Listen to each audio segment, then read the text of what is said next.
மாயக்கஞ்சி பாத்திரம். தாரா என்ற ஒரு சிறுமி இருந்தாள். அவள் தனது அம்மாவுடன் ஒரு சிறிய குடிசையில் வாழ்ந்து வந்தாள்.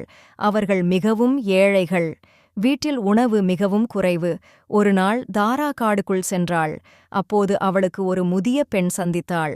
அந்த முதிய பெண் தாராவிடம் ஒரு சிறிய பாத்திரம் கொடுத்து, "இது ஒரு மாயக்கஞ்சி பாத்திரம். நீ சமை, பாத்திரமே சமை என்று சொன்னால் இது கஞ்சி சமைக்கும். நீ நிறுத்து, பாத்திரமே நிறுத்து என்று சொன்னால் அது நிற்கும்" என்றாள். தாரா மிகவும் மகிழ்ந்தாள். அவள் அந்த பாத்திரத்தை எடுத்துக்கொண்டு வீட்டுக்கு ஓடினாள். வீட்டில் அம்மாவிடம், "இனிமேல் நமக்கு பசி இருக்காது. இது மாய பாத்திரம்" என்று சொன்னாள். தாரா, "சமை, பாத்திரமே சமை" என்று சொன்னாள். உடனே அந்த பாத்திரம் சூடான கஞ்சியை சமைக்க ஆரம்பித்தது. அம்மாவும் தாராவும் மகிழ்ச்சியுடன் கஞ்சியை சாப்பிட்டார்கள். ஒருநாள் தாரா வெளியே சென்றாள். அவளுடைய அம்மாவுக்கு பசி ஏற்பட்டது. "அம்மா, சமை, பாத்திரமே சமை" என்று சொன்னாள். பாத்திரம் கஞ்சி சமைக்க ஆரம்பித்தது. ஆனால் அம்மாவுக்கு அதை நிறுத்துவது தெரியவில்லை. கஞ்சி பாத்திரத்தை நிரப்பியது. அடுத்து மேசை முழுவதும், தரை முழுவதும், வீட்டுக்கு வெளியே கூட கஞ்சி ஓடியது.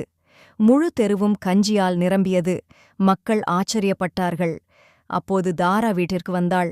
அவள் உடனே, "நிறுத்து, பாத்திரமே நிறுத்து" என்று கத்தினாள். உடனே பாத்திரம் நின்றது. அனைவரும் கஞ்சியை சாப்பிட்டு மகிழ்ந்தார்கள்.